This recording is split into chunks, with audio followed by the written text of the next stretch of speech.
everyone, I hope that you're doing well. I wanted to do a wrap up for the books that I read in the month of March. I read a total of 6 books. Most of these, if not all of them, were all arcs that I got through NetGalley. Some of them I listened through audiobook, and then the others I read through my Kindle. And yeah, the star rating that I gave all the books was kind of all across the board. Let's go and walk through some of them. So first up is The Mermaid Murder. I had no idea that there were other books in the series previously before this one. Honestly, when I saw it, I went and put a request to go and read it because I've always loved mermaids. When I was younger, I did a lot of swimming. I was on swim team, and I just have always felt like a mermaid whenever I'm in the water. So I was obviously enticed to go and read this book. The cover looked really interesting. I did have a little bit of a worry that there might have been sharks in it, just because, you know, ocean, mermaids, stuff like that, there's usually sharks. So I was a little concerned, but luckily didn't have to worry about that. But anyway, this book was a part of a series. It was around the 6th one or so. I found that it was not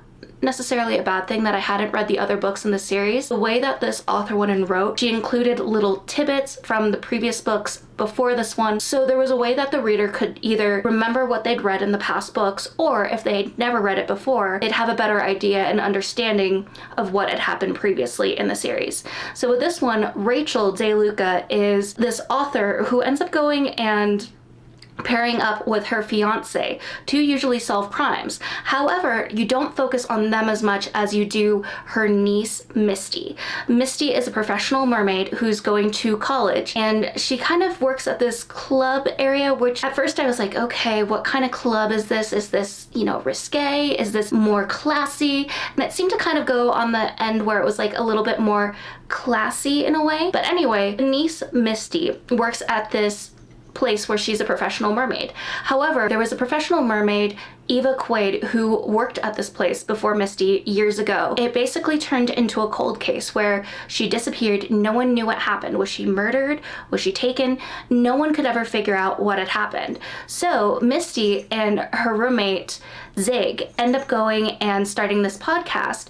Zig actually already has this podcast going, but because Misty works at this place where the person of interest disappeared, Zig goes and asks Misty to help solve this crime. So they start going and investigating things. Misty does not want her aunt to know about it. However, her aunt has this way of, I think she called it being a passenger, and it's this way that she almost gets visions and gets to see like, okay, this was how the person was unalive. This was what happened or led up to it. So Rachel DeLuca, the aunt, she ends up going and getting to see what had happened to Eva Quaid, and does not realize that this mermaid is where her niece is currently working. She has no idea.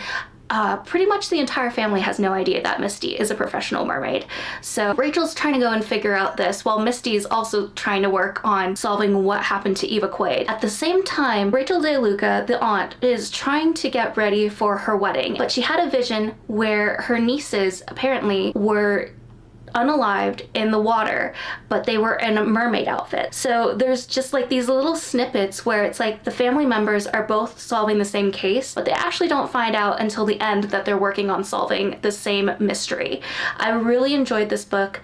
I love the mermaid piece. Honestly, at the end, there were a few twists that caught me off guard, where it was like, okay, I think it's this person, this is what's going on. Was completely blown away by the fact that it wasn't who I thought.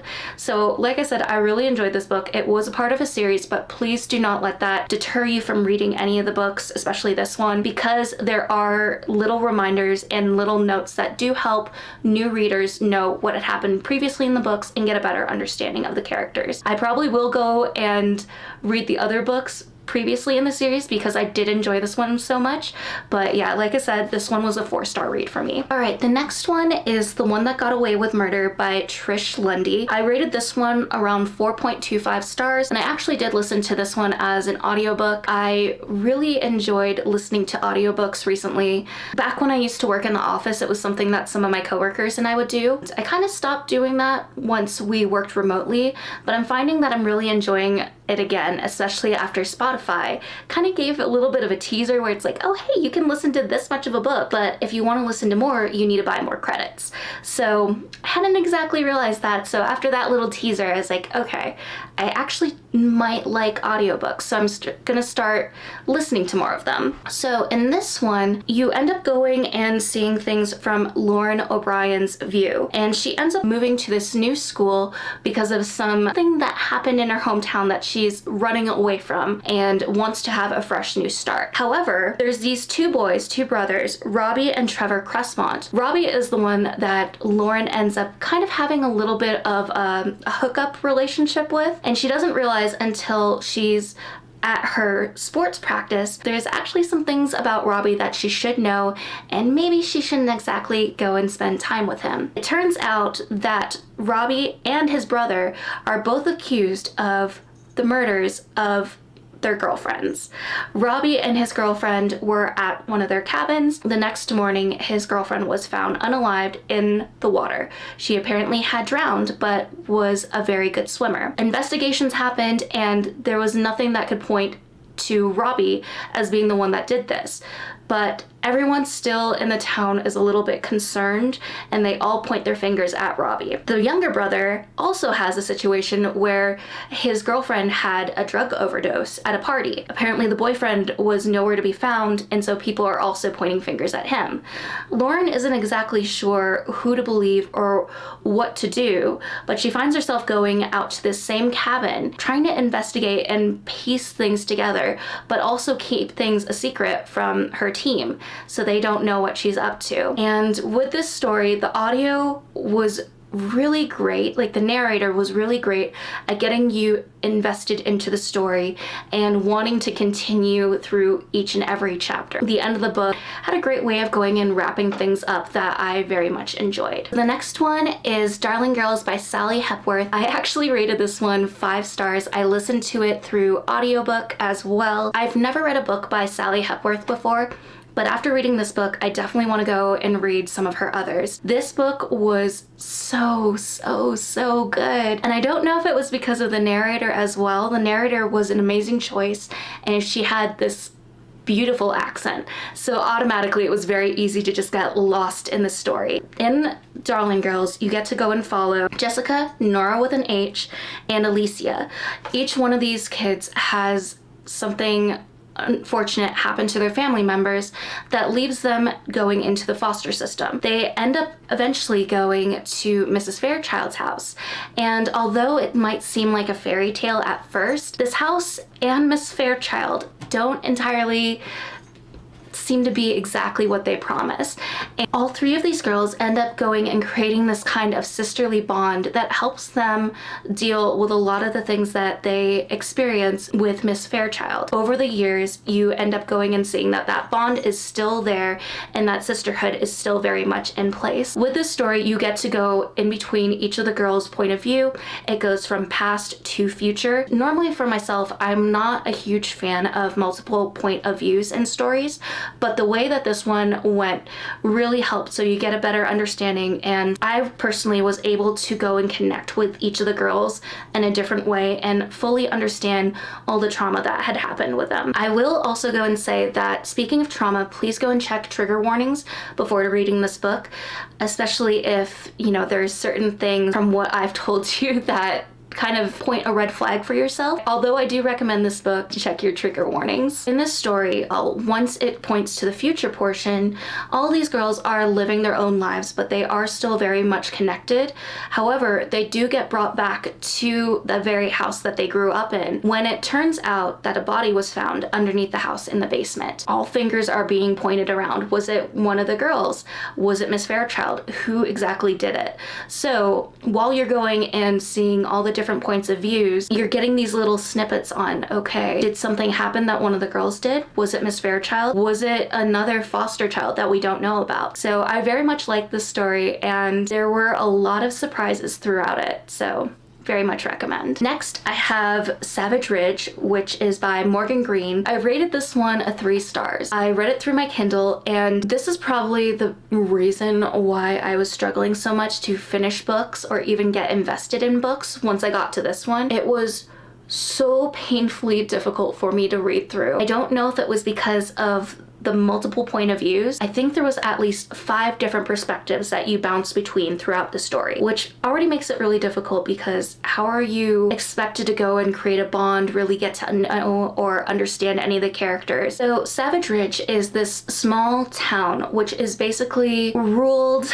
by this very, very rich family that bought out the land, owns some of these companies, and they're very corrupt. There's 3 kids, Nick, Emmy, and Pete, who were seen with one of the youngest sons of this high well-known family. Due to something that Nick said, everyone is pointing fingers at these kids for the disappearance of the younger boy. However, no one can figure out how these kids did it because their alibi is solid. And so you're brought back through different perspectives of every single character that was at the situation, knows these kids, is a part of the police system. You get to go and see everyone's point of view throughout the story. Eventually it goes to the future where these 3 kids, now adults, are all brought to the town and having to basically go and hide the truth of something because they were involved in the disappearance and no one knows how, and they're not talking. So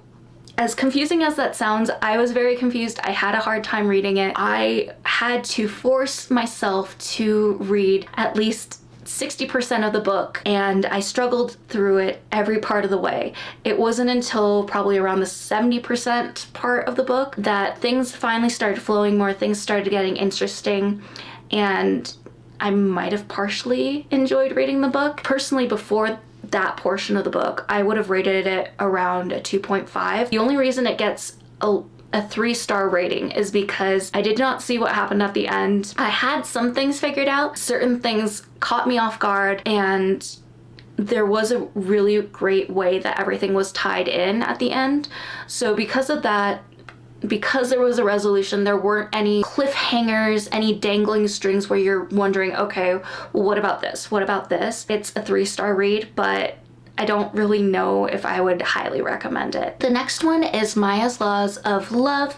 I rated this one a 5-star as well, which is very surprising that I had 2 5-star reads for the month of March. I feel like I'm not the type of person that necessarily says like, oh, I love this book with every single book I read. But if there is a book that makes me think about it, if I end up finding myself giggling, blushing, kicking my feet, or if it's a thriller, really getting lost in the story and unable to put it down, those to me are personally 5-star books for myself. And so with Maya's Laws of Love by Alina Kawaja, this one was personally for myself a 5-star read. My reasoning for this is that this book was just so many different things that I really enjoyed, and it kind of reminded me a little bit of the movie Leap Year with Amy Adams. For those of you that are not familiar with that movie, it's about a woman that ends up going and traveling across the world to go and follow her fiance to propose to him for leap year. However, she ends up going and having a bartender who is quite grumpy help her go and get to her destination so she can propose to him. This story, Maya's Laws of Love, is a little bit different because it ties in the Pakistan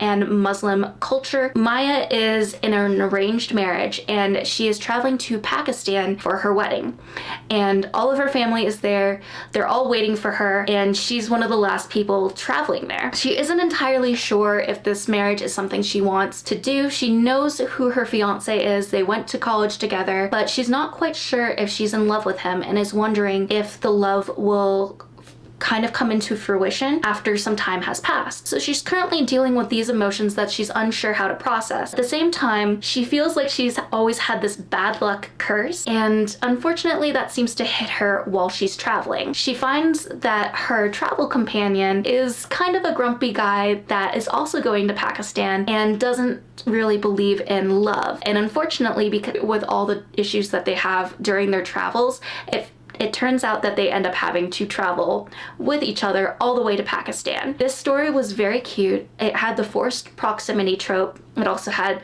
sunshine and grumpy travel issues. I don't know if that's necessarily a trope. I really enjoyed this story. There was a lot of cultural things in it that I wasn't exactly familiar with, but I was able to kind of connect it with some of my own culture that is Filipino culture, but some beliefs or some ways of holding yourself were very similar. I really, really loved this book. I found it to be a very refreshing palate cleanser, especially since I read it after Savage Ridge and had such a hard time reading that book. This one, I probably read it in 3 or 4 days. I found myself constantly thinking about it and having to pick it up. So if you're looking for a palate cleanse, a really cute romance story that deals with some cultural differences, issues with like figuring out who you are, and also really melting the heart of a grumpy guy, this is the book for you. And the last book I read was The Black Girl Survives in the End, and this one was edited by Desiree S. Evans, I believe. I can't read my handwriting, and Cericia J. Fennell. And I listened to this one through audio, and I would probably rate it around a 4-star. With this one, when I saw it, I was like, oh,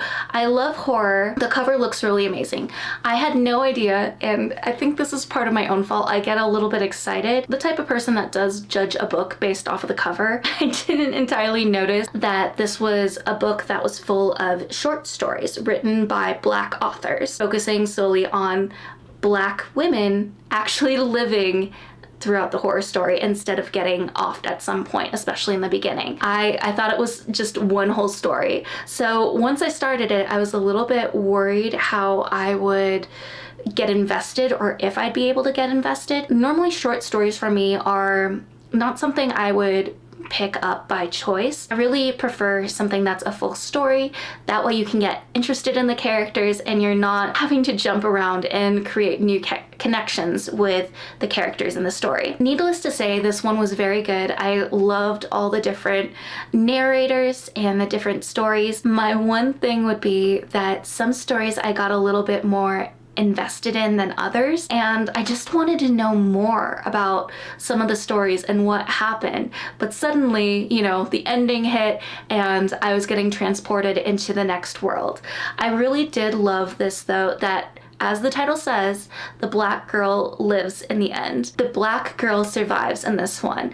As some of you may know, in a lot of horror movies, a lot of the time the black characters end up getting offed shortly after the story begins or halfway through, or they might have a situation where, and I don't really like using this word, but I can't think of another one for it, where they go crazy, such as if you think of The Walking Dead. I think the first couple of seasons it was well known that either the black character got killed off or they went crazy. Ping to Morgan, sorry for spoilers. But yeah, with this story, or this combination of stories, it was really refreshing getting to see that they survived in the end. They also were all very powerful, strong female characters, which I really loved. I'm loving finding stories where, you know, the female character isn't a damsel in distress, doesn't need rescuing. They're smart, they're capable. It's so refreshing to go and find in books now. Yeah, like I said, I really did enjoy this one. Probably will plan on listening to this again. I know Charles and I have a road trip coming up soon, so I do want to listen to this variety of stories with him. I feel like it will be a fun thing to listen to and will keep us awake. But yeah, there were quite a few stories that I really enjoyed, and probably the first one in the book was the most memorable for me. It was probably my favorite out of all of them. There still were others that I really enjoyed, but that one really stood out the most for me. But anyway, sorry for the very lengthy book wrap up. These were all the books that I read for this month. I do have a lot of books that I'm really excited to read for the month of April, and maybe I'll go and show them to you. The hopeful ones that I have that I've gotten through Book Outlet, as well as quite a hefty amount of arcs that I need to get through as well. But with that being said, I'm gonna wrap up the video here. Please leave a thumbs up or subscribe to my channel if you'd like to go and see some more book reviews that I have, some more book videos, and also see any of the videos that I have for Limb Loss and Limb Difference Awareness Month. I'm really excited to continue posting videos, and I can't wait to talk to you all soon. Bye. And I have my handy dandy notebook here. Cue some Blue's Clues with the 6 books that I read this month. Talking about the books that I read throughout the Okay. The title looked interesting. Not the title.